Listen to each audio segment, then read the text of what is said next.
Hello everyone. আপনি আমি আপনাদেরকে বলেছিলাম যে আমার বৃষ্টি নামলেই এখানে আর কি প্রচুর পরিমাণে পানি চলে আসে। তো তার কারণে হচ্ছে আমি আজকে এই যে ট্যাঙারি নিয়ে আসছি এই গোপালগঞ্জের ভাষায় না, বাংলাদেশের সব প্রান্তেই মোটামুটি এই জিনিসটা ট্যাঙারি বলে থাকে। হ্যাঁ, এটা আমি মোটামুটি জানতে পারছি, কারণ বইয়ের ভাষায় যদি ট্যাঙারি এটাকে বলা যায় তাহলে এটার নাম ট্যাঙারি আর কি বাংলাদেশের মোটামুটি সব অঞ্চলেই চিনে। তো তার কারণে হচ্ছে ট্যাঙারিটা নিয়ে আসলাম, এটা হচ্ছে দোকানে ছিল। তো এখানে হচ্ছে কাজ করব যে যেখানে যেখানে পানি বেঁধে থাকে ওখানে আর কি নলের মতন করে দেবো, যাতে পানিটা ওই নলে থাকে, দেন আমার ঘাসের কাছাকাছি না থাকে, যার কারণে আমি সার দিতে পারতেছি না। মনে করো যে এখানে যদি পানির অবস্থায় সার দিই পচে যাওয়ার সম্ভাবনা বেশি থাকবে, কারণ যেহেতু আর কি এরা ছোটো ঘাস, হ্যাঁ একটু বড় সাইজের হলে হয়তো বা পানির নিচে থাকলে আর কি তো মানে পচতো না আর কি, আর যাও হোক না কেন। তো এদিকে রেড পাকসানেরগুলোর নিচে আর কি কোনো পানি জমে না। হ্যাঁ, তার কারণে এই দিকটা আর কি ঠিক আছে, মানে ওই একটা জায়গায় মোটামুটি আর কি পানি একটু জমে থাকে, একটু বেশি পরিমাণে জমে থাকে, যার কারণে আছে আপনারা জেনে থাকবেন হয়তো বা 72 ঘন্টার বেশি যদি আপনার পানি এক জায়গায় জমে থাকে, সেই ক্ষেত্রে মানে ঘাসের জমিতে জমে থাকে, সেই ক্ষেত্রে ঘাস মানে যদি ছোট অবস্থায় থাকে তাহলে পচে যাওয়ার সম্ভাবনা বেশি থাকে। আর যদি একটু বড় হয় তাহলে পচবে না ঠিকই, যদি কাটিয়ে নেওয়া হয় তাহলে সাথে সাথে পচে যাবে। তো এইদিকে হচ্ছে ঘাসগুলোকে দেখতে আসছিলাম যে সাথে আর কি মোটামুটি আর কি যে এই ধারে যে ঘাসগুলো আছে যেখানে আর কি পানি আসে না, তো তবে হালকা পরিমাণে একটু আগে যেহেতু ধুমসা বৃষ্টি হয়েছে তার কারণে হচ্ছে পানি একটু একটু দেখা যাচ্ছে। তো তার কারণে হচ্ছে এখানে আমি ভাবলাম কি যে সব জায়গায় করে দিতে পারবো না, তো ওই জায়গাটা আগে কাজটা করি। তো তারপরে হচ্ছে মনে করো যে এই ইটা করতেছিলাম, মানে করবো আর কি এই ধারে যতটুকু পরিষ্কার করার দরকার বা মানে করার মানে নল কাটার দরকার ততটুকু মানে কেটে দেওয়ার মানে চেষ্টা করব। তো তারপর হচ্ছে আমি মনে করেন যে করতেছিলাম, এখন হচ্ছে আমি ওই টেঙারিদেরকে কোপাই দিচ্ছিলাম। তো কোপাই দেওয়ার পরে আর কি মোটামুটি ভালো পরিবেশ, কিন্তু জল মোটামুটি ঘাসের গোড়ায় থেকে যায়, তার কারণে হচ্ছে একটু সমস্যা সম্মুখীন হচ্ছি। দেন এখানে একটা পুকুরের মতন হয়ে গেছে, তো এই মানে ঘাসের জমির ভেতরে আর কি একটা পুকুরের মতন হয়ে গেছে, একটা গাছ ফেলাই দিয়ে ওখানে আর কি একটা পুকুরের মতন হয়ে গেছিলো, তো সেখানেও একটা চারা আছে। তো সেই জায়গায় আর কি মাটিটা মানে দিতে হবে, নাহলে একেবারে ঘাসের চারাটা মারা যাবে। তো তার কারণে আমি সবগুলো গাছকে একটু গোছাই নেওয়ার চেষ্টা করতেছি। এখানে মোটামুটি আড়াই দুই দুই কাঠার মতন হবে হয়তোবা। আমি ঠিক জমির শতাংশের মাপটা ভালো বুঝি না, তার কারণে বলতে পারছি না। আমার আনুমানিকভাবে 2 কাঠার মতন হবে, যেখানে আমি গাছ লাগাইছি। তো এই 2 কাঠা জমিতে অর্ধেক বেশি একটু পরিষ্কার হয়েছে, কিন্তু ওই সাইডটা একটু পরিষ্কার নেই।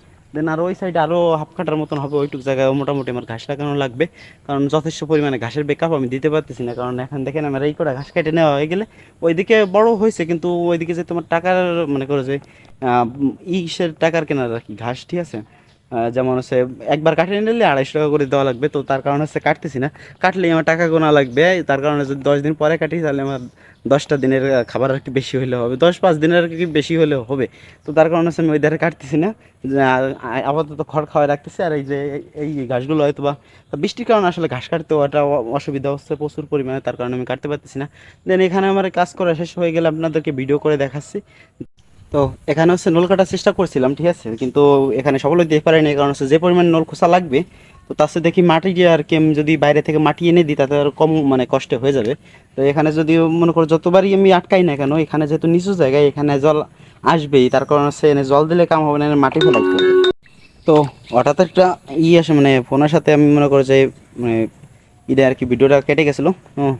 তো এখানে হচ্ছে যতই আমি মনে করো খোঁচার চেষ্টা করি না কেন, পানি ঠিকই দাঁড়াবে।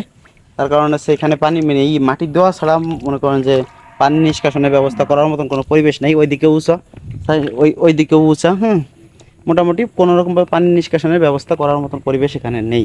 তো তার কারণে হচ্ছে মোটামুটি মানে মাটি দেওয়া ছাড়া, মাটি দিলে যখন উঁচা হয়ে যাবে সেই ক্ষেত্রে হচ্ছে পানি সব নেমে যাবে, কিন্তু আপাতত মনে করো যে মাটি দিতে হবে, না হলে কোনো উপায় নেই।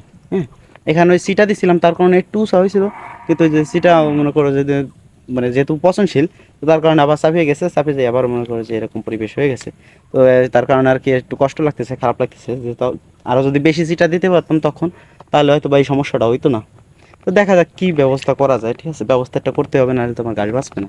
অলরেডি তাইতেও অনেকগুলো মারা গেছে, দেখতে পাচ্ছেন তো, ফাঁকা ফাঁকা। এইদিকে কত সুন্দর হয়েছে, তো ওই দিকটায় মারা গেছে। এইদিকে কত সুন্দর, খালি এই জায়গাটা এইটুক জায়গা আর এইটুক জায়গায় একটু গ্যাপ। তার কারণে পরিশ্রম করতে হচ্ছে প্রচুর। তো এই হচ্ছে সমস্যা। এদিকে ঘাসগুলো যে যে পরিমাণে বৃদ্ধি পাইছে মানে মাথা নষ্ট। এখানে একটু ধুইয়া যাই, তাও পড়ে যাবে না পারে। এই সাইড দিয়ে একটা মনে করো সারি দেওয়ার মতন পরিবেশ হয়েছে, দিয়ে দেবেন। এদের অতিরিক্ত জায়গা রাখে দিয়ে মানুষের হাঁটার জন্য তো দরকার নেই। মানে যতটুকু প্রয়োজন ততটুকু, যাতে মানুষ হাঁটাচলা করতে পারে, আর কেউ না বলতে পারে যে জায়গায় আটকাই দিছে। মানে পরিবেশটা এমনভাবে রাখতে হবে যাতে মানুষজন হাঁটাচলা করতে পারে, দেন অন দিয়ে কিছুটা নিয়ে ভ্যান নেওয়ার জায়গা রাখতে হবে, তার বেশি তার রাখার প্রয়োজন হয় না। তো এই যে হচ্ছে পরিবেশ, এই সাইডে হচ্ছে এই ধরনের ঘাসগুলো আরও একটু বৃদ্ধি বেশি পায়। এই জারা ওয়ান হাইব্রিডটা খুব ভালো ঘাস, হ্যাঁ আমার পছন্দ হয়েছে, কারণ এই গাছটা অনেকটা ভালো বৃদ্ধি পায়। যে কৃষকের মানে হচ্ছে মানে ভালো ফলন হলেই হচ্ছে, এই যে গাছে ভালো ফলন হবে কিংবা যে জিনিসে ভালো ফলন হবে সেই জিনিসটাই চাষ করা মনে করো বেটার হয় সবসময়। এইদিকেও একটা পুকুর ছিল, এখানে হচ্ছে আগে আমরা কুমির পুজো করতাম ছোটোবেলায়, তার একটা পুকুর এখানে রয়ে গেছে। তার কারণে এখানে জল প্রচুর। এই জিনিসটা অবশ্য এই দেখতে পাচ্ছেন মোটামুটি এখনও বুঝে পারে না, সম্পূর্ণ বুঝবে কিনা তাও সন্দেহ আছে। এদিকে প্রচুর আগাছা দেখেন, ওই যে কচু বাগান টাগান দিয়ে আর কি, এইগুলো সাফ করতে মানে পরিষ্কার করতে প্রচুর টাইম লাগবে, আর এই বৃষ্টির ভেতর একেবারে সম্ভব না। এইদিকে আর একটু জায়গা আছে যেহেতু আমার মনে করো ঘাস লাগানো যাবে, এই ঘাস কটা আর কাটা হলো না, কারণ গরুর মনে করো বৃষ্টির কারণে এদিকে আর কাটা হয় নাই, ওইদিকের আবার সেই এই ঘাসটা আর কি কাটার মতন হয়ে গেছে, রেড পার্সেন্টটা কাটার মতন হয়ে গেছে আর কি।